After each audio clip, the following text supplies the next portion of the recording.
Hey guys, and welcome to Shalom Aleichem. So today we are going to be doing a recovery vlog because it's been a while and I have a lot to tell you. So first of all, I have a cold, so sorry if I sound weird. I almost said smell weird, but I'm actually sorry if I sound weird. You can't smell me. So even if I do smell weird, it doesn't matter. Colds. So I'm gonna do a recovery vlog today. If you were watching the previous recovery vlog, you would know that I had an elevated prolactin level, and I was going to tell my psychiatrist about that, who is actually a psychiatric nurse, and I told him, and he had an interesting response. So what he said was, you should just come off the Risperdal without tapering down, and I was like, no, because my former psychiatrist told me when we were tapering me down off the Risperdal, we went pretty far down from where I used to be at, and then this last home stretch we had, he told me to go down in quarter increments. So we started going down, we went down a quarter, and it was way too much anxiety for me, and I had to go back on it. So I tried to tell my new psychiatrist, or psychiatric nurse, this, and he didn't really care at all. Then he tried to put me on a new medication that's actually a really old medication. It starts with the word geo something or another. I don't know what the word was, I forget. And I'm really wary about trying medications, especially really old ones, because I've heard bad things. But I told him that I did not want to start a new medication because I want to start holistic treatments for my anxiety. So he basically said, yeah, okay, you don't have to start the new medication, but you should go off the Risperdal without tapering. And I just thought that was really weird, so I went to my physical doctor, and he told me, don't go off your medications. Stay on them until you can find naturopathic treatment. So that brings me to my next step. I called a naturopath because I wanted to get this done soon. It all happened so fast, in one day. So I was like, I need to get this done, I need to call a naturopath. So I called a naturopath I'd been looking at for a long time. We had a phone call appointment where she assessed me, saw if I was if I was worthy of treatment. No, she saw if I was eligible for treatment. She said yes, so we had an appointment for the next week. And I went there, and she was so understanding and kind, as holistic doctors always are, just wonderful. Maybe not always, but all the ones I have experience with are amazing. She put me on a high dose of inositol. Now, inositol is a supplement. It's a B vitamin. I'm not sure which B vitamin, but it has been shown to be very helpful for people with OCD in multiple case studies, as well as some big studies, double-blind studies. And so I went on that, and I noticed from the first dose, we had to titrate it up because there are some side effects. And from the first dose, I noticed my head just was so clear. My head was so clear. It was like my head had always been foggy before, and I thought that was because of the medications. And also, before my head was foggy though, it was always racing thoughts and stuff. So I guess foggy is better than racing thoughts. But then when I went on the inositol, my head became so clear. And it was my head was finally at rest. It was peaceful in here. And then I went up over the weeks and nothing really changed that much, and now on this last dose, I'm on the highest dose right now, 18,000 milligrams, and I'm just on cloud 9 with anxiety. It's I'm at rest, it's I get intrusive thoughts still, of course I do, but I'm so easily able to just knock them out, just be boom, you're out of here. If something happens, I'll just accept it. I'll be yeah, that will happen. If OCD tells me, oh, maybe you want to kiss that guy, I'll be yeah, I do want to kiss that guy I don't know who's 40 years older than me. I do want that, because that's what my OCD teases me about. I have sexual obsessions, what can I say? Yeah, it's been so much easier to deal with OCD. This is just wonderful. It's been wonderful. Let me see what else is on my list before I get rambly. Also, I have an appointment with a new psychiatrist for 2 months from now, so that's good. Now, my most recent appointment, I've had 2 appointments with the naturopath. My most recent one was was it last week? I think it was last week or 2 weeks ago. She told me that she was reviewing my file, and she wondered if I had PANDAS. Now, PANDAS, I forget what it stands for. It's not the bear. The bear's a cube, but that's not what it is. PANDAS is I think it's an autoimmune deficiency. where it's hard to explain for me who's not used to explaining it. Children ages 4 to 14 will get the strep throat virus, and then that virus then stays in their system and affects them in ways that it brings out OCD and Tourette's symptoms, but very extreme symptoms, like overnight. When I was first diagnosed with OCD, I was 15, so that's a year after the highest age for being diagnosed with PANDAS. But it's not that much higher. And the thing is, when I was first diagnosed, they didn't really consider PANDAS, probably because PANDAS at the time was thought to only be caused by strep throat virus.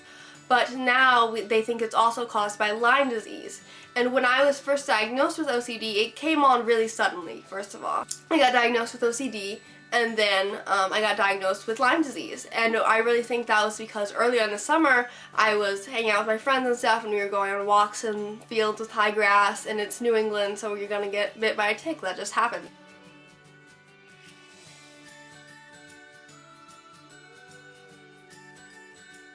She's thinking that I had Lyme disease, and the Lyme disease caused the OCD in a PANDAS type scenario. And also another thing that she questioned was that when I was really young, I had strep throat a lot as a kid, and it's possible that those things were messing around in my head a little bit too. Although I didn't have severe OCD symptoms right after having strep throat, but I did have a lot of childhood anxiety, and the strep could have affected that.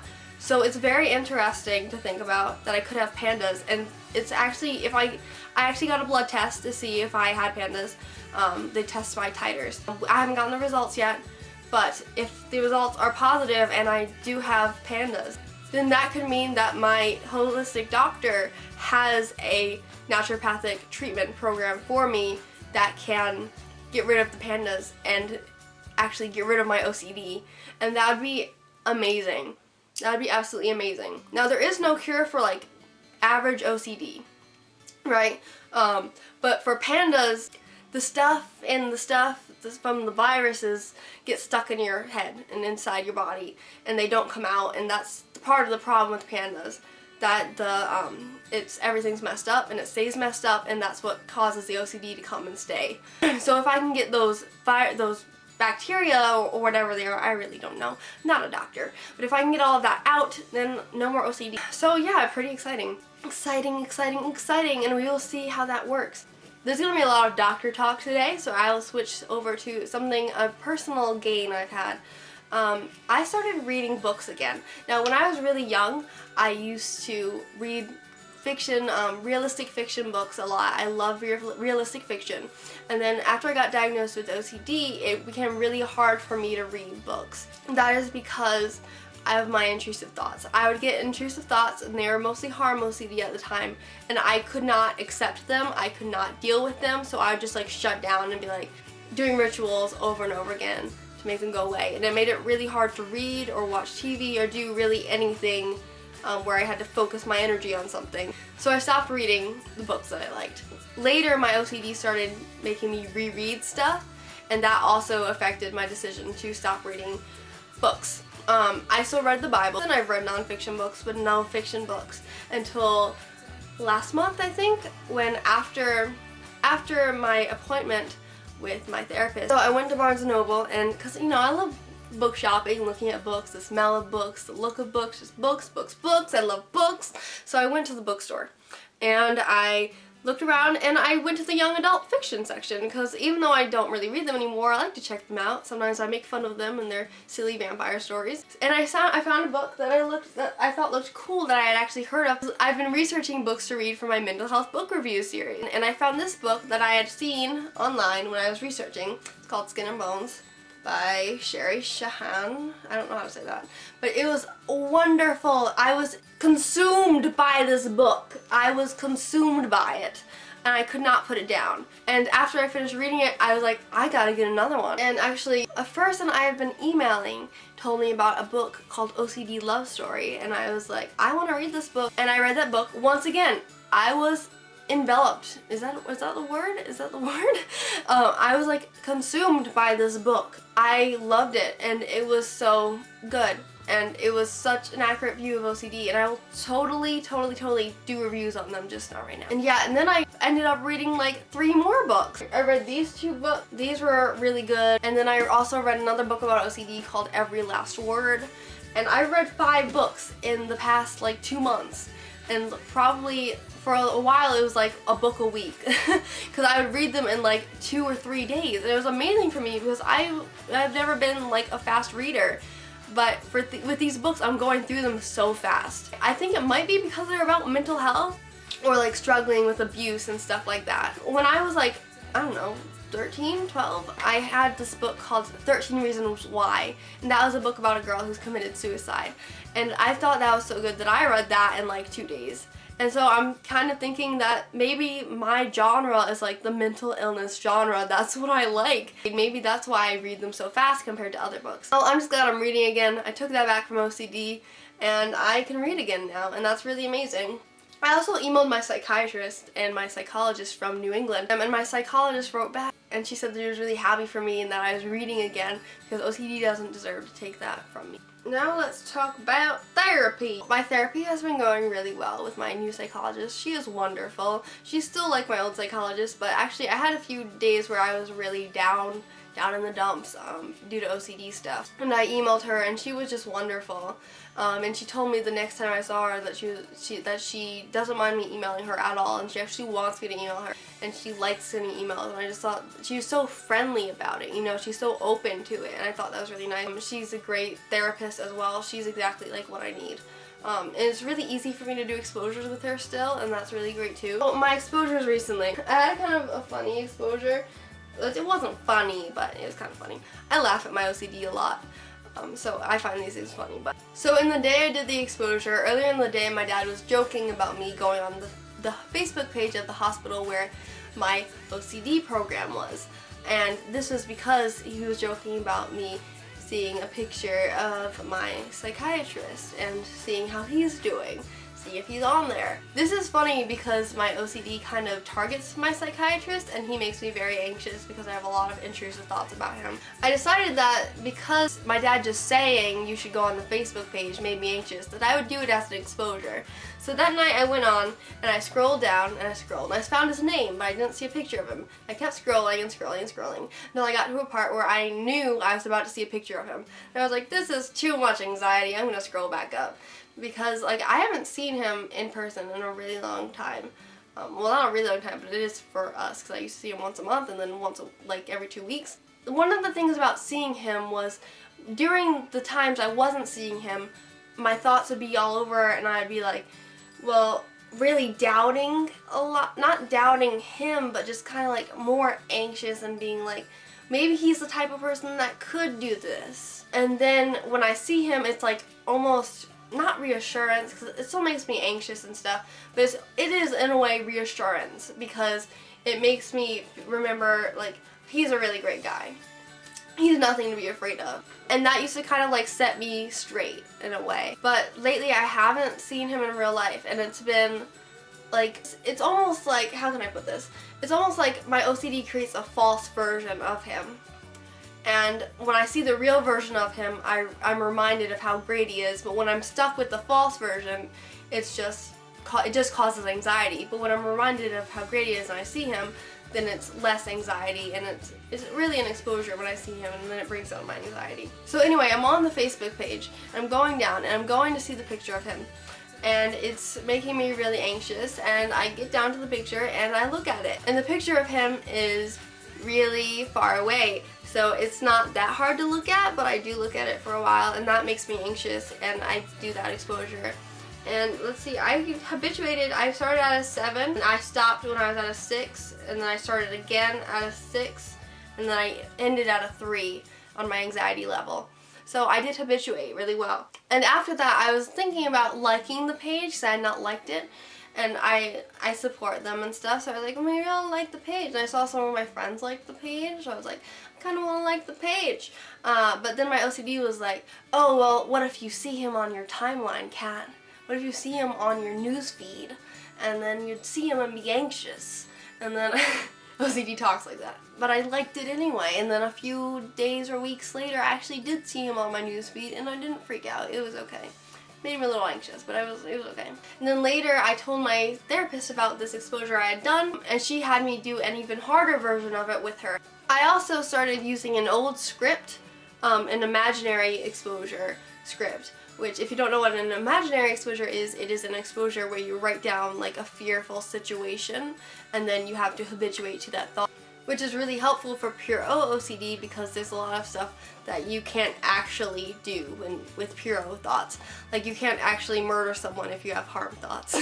So imaginal exposures are helpful for that. So I had that imaginal scripted exposure from my last psychologist, and I was using that and it got really easy. So I started using a harder one that I made with my new psychologist. So many psychs. And I realized that like a year ago, I totally couldn't have done that. A year ago, I would have been way too anxious to do that. And that reminds me of how far I've really come. A lot of times I feel like I'm at a standstill, like I'm not working on my OCD enough, I'm not improving enough. Then I look back and see how far I've come, and I'm very impressed with myself because I'm a complete turnaround. I'm a completely different person than I was 2 years ago, 3 years ago now, when I was diagnosed with OCD. What? Wait, let me think. 2012. It's been 3 years since I was diagnosed with OCD, guys. I didn't realize it until just now. I passed the 3-year anniversary like last month, and then the end of last month. So that's amazing. That means it's also been 2.5 years since I started the program, and 2 years since I graduated from the program. So that's really cool. And I could be getting rid of my OCD soon, so that's really nice thing to think about. 3 years of pain and torture, but hey, it might be over soon. I'm also still doing the exposure where I don't reread the Bible, although that's been harder for me recently because I normally have a rereading ritual that I do with that. But that's been a little bit harder lately, actually. Not because it's been really harder, but I haven't just been set in my mind to do it. I've just been reading the Bible like so casually that I've been forgetting not to do it. So I've been rereading a little bit more, but only because of that. So basically right now I'm doing really well. There's been a lot of changes since the last time I talked to you guys, but they're changes for the good. It was really stressful for a while, but these are changes for the good. And my voice is like really weird right now, but colds will do that to you. I also filmed a video earlier today that I don't know when it's going to be up, but it is very important and I hope you guys get to see it soon. I think I'm getting back in the swing of doing videos. For a while I was kind of like, not doing my best with the videos. That's why I did OCD week, a video a day for OCD week, because I knew I needed to get motivated to make videos again. I've also been writing a lot more, so I might be making a blog soon. I don't know. I have my Tumblr that I link down in the description that I actually recently made public, so go check that out. But I don't post like proper blog posts on it, and I'd like to post proper blog posts somewhere. So I might end up doing that. I don't know. Thinking about it. Anyway, thank you guys for watching. Hopefully my cold gets better soon and I can talk like a normal person and not like a nasally person. No offense to nasally people out there. You're not abnormal. I was just making a bad joke. I'm sorry. But thank you guys for watching. I'll see you all later, and goodbye.